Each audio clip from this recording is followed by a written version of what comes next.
मंडळी, सुंदर दिसावं असं तर सगळ्यांनाच वाटतं. पण आपल्यापेक्षा सुंदर कुणीच नसावं या हट्टापायी एका आईनं पोटच्या मुलाचा आणि घरातल्या 3 मुलांचा जीव घेतला. ऐकून धक्का बसला ना? पण हे सगळं खरं आहे हो मंडळी. ही घटना आहे एका खतरनाक सायको किलरची. त्याचं झालं असं, 1 डिसेंबरला नौलथा गावात एका लग्न समारंभादरम्यान 6 वर्षांची एक मुलगी गायब झाली. शोधाशोध सुरू असताना ही मुलगी एका प्लास्टिकच्या टबमध्ये पडलेली दिसली. तिला तात्काळ हॉस्पिटलमध्ये नेण्यात आलं, पण डॉक्टरांनी तिला मृत घोषित केलं. पोस्टमार्टममध्ये त्या चिमुकलीचा मृत्यू संशयास्पद असल्याचं स्पष्ट झालं. पोलिसांनी घरातल्या प्रत्येक व्यक्तीची चौकशी सुरू केली. या चौकशीदरम्यान या मुलीची मावशी असलेल्या पूनमच्या बोलण्यात गडबड जाणवली. त्यामुळे पोलिसांना तिच्यावर संशय आला आणि पोलिसांनी तिच्या दिशेने तपास सुरू केला. आणि या चौकशीत भयंकर सत्य समोर आलं, ज्यानं सगळेच हादरलेत. कारण या सायको पूनमनं केवळ त्या एका मुलीचीच नाही, तर इतर 3 मुलांची देखील हत्या केल्याचा धक्कादायक प्रकार समोर आला. पण हे सगळं पूनम का करत होती? नेमकं हे प्रकरण काय आणि पूनमचे हे कारनामे कसे पुढे आले? सगळंच जाणून घेऊयात या व्हिडिओच्या माध्यमातून. नमस्कार, मी निशा हिंगे आणि तुम्ही पाहताय विषयच भारी. मंडळी, पानिपतमधल्या सोनीपत जिल्ह्यातल्या बोहड गावात राहणारी 34 वर्षांची पूनम, शेतकरी नवरा आणि 2 मुलं असं तिचं कुटुंब. पूनम दिसायला खूप सुंदर होती आणि याच गोष्टीचा तिला खूप गर्व होता. तिला नेहमी असं वाटायचं की तिच्यापेक्षा सुंदर कुणीच नसावं आणि तिच्या याच गर्वानं तिला सायको किलर बनवलं. 1 डिसेंबर 2025ला पूनम तिच्या कुटुंबासह पानिपतच्या नौलथा गावात एका लग्न समारंभाला गेली होती. लग्नासाठी संपूर्ण कुटुंब जमलं होतं आणि पूनमची जाऊ देखील तिच्या 6 वर्षाच्या विधी नावाच्या मुलीसोबत तिथं आली होती. लग्नाच्या दिवशी लग्नाच्या मिरवणुकीदरम्यान विधी अचानक गायब झाल्यानं गोंधळ उडाला. मिरवणूक निघून गेल्यानंतर कुटुंबाला विधी मिरवणुकीसोबत गेल्याचा संशय आला. त्यामुळे त्यांनी चौकशीसाठी फोन केला, परंतु तरीही तिचा कुठंच पत्ता लागला नाही. त्यानंतर कुटुंबानं संपूर्ण घरात शोधाशोध सुरू केली. बराच शोध घेतल्यानंतर सुद्धा विधीचा काहीच पत्ता लागत नव्हता. अखेर विधीच्या आजीनं घरातलं बाथरूम तपासायला सुरुवात केली. तेव्हा पहिल्या मजल्यावर असलेल्या बाथरूमचा दरवाजा उघडला आणि सर्वांनाच धक्का बसला. कारण विधीचं डोकं पाण्याच्या टबमध्ये बुडलेलं होतं आणि तिचे पाय जमिनीवर होते. विधीला ताबडतोब त्या टबमधून बाहेर काढण्यात आलं आणि NC मेडिकल कॉलेज हॉस्पिटलमध्ये नेण्यात आलं, पण डॉक्टरांनी तिला मृत घोषित केलं. घटनेचं गांभीर्य लक्षात घेऊन नौलथा गावातील पोलिसांनी घटनास्थळी पोहोचून घटनास्थळाची पाहणी केली. पोलीस घटनास्थळी पोहोचले तेव्हा त्यांना संशय आला, कारण ज्या टबमध्ये 6 वर्षाच्या विधीचा मृतदेह आढळला होता तो टब इतका लहान होता की बुडण्याची शक्यता खूपच कमी होती. शिवाय तपासादरम्यान त्यांना बाथरूमचा दरवाजा बाहेरून बंद असल्याचं आढळून आलं. त्यामुळे हा खुनाचा प्रकार मानून पोलिसांनी ताबडतोब कारवाई सुरू केली. पोलिसांनी जवळच्या परिसरातले CCTV फुटेज तपासले आणि त्या सर्व फुटेजमध्ये पूनम ये-जा करत असल्याचं समोर आलं आणि पोलिसांच्या संशयाला अधिकच बळ मिळालं. याच संशयाच्या आधारे पोलिसांनी पूनमला ताब्यात घेतलं आणि तिची कठोर चौकशी केली.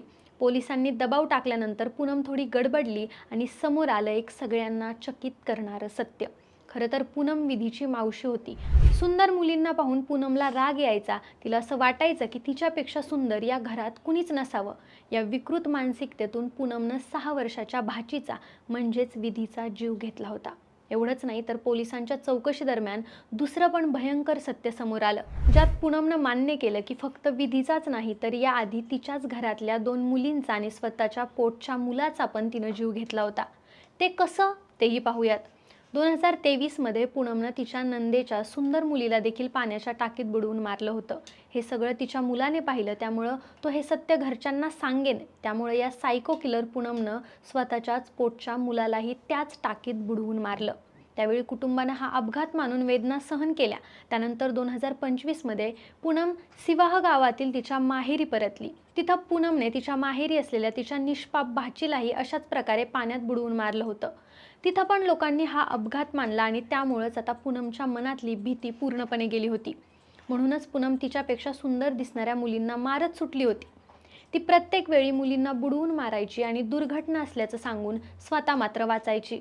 कुटुंबीय देखील दुर्घटना असल्याचं समजून गप्प बसायचे. अखेर विधीच्या मृत्यू प्रकरणानंतर पूनमचं बिंग फुटलं. ज्या मुलांच्या मृत्यूला कुटुंबीय आत्तापर्यंत अपघात मानत होते, त्या सगळ्या हत्या याच कुटुंबातील पूनमनं केल्या होत्या. हे ऐकून कुटुंबियांच्या पायाखालची जमीन सरकली. या प्रकरणाबद्दल अनेक धक्कादायक खुलासे झाले, परंतु यात सर्वात महत्त्वाचा खुलासा होता तो म्हणजे या सगळ्या हत्येमागील हेतू. पानिपतचे पोलीस अधीक्षक भूपेंद्र सिंह यांनी पत्रकार परिषद घेत माहिती दिली की सायको किलर पूनमला सौंदर्याचा हेवा वाटत होता. तिला भीती होती की तिच्या कुटुंबातील आणि तिच्या नातेवाईकांमधील कुणीतरी तिच्यापेक्षा सुंदर होईल. त्यामुळे तिनं सुंदर मुलींना एक एक करून संपवलं. पोलिसांकडून मिळालेल्या माहितीनुसार पूनम पहिल्यांदा हत्येची योजना आखायची आणि नंतर हत्या करायची. हत्या केल्यानंतर पूनम खूप आनंदी होऊन उत्सव देखील साजरा करायची.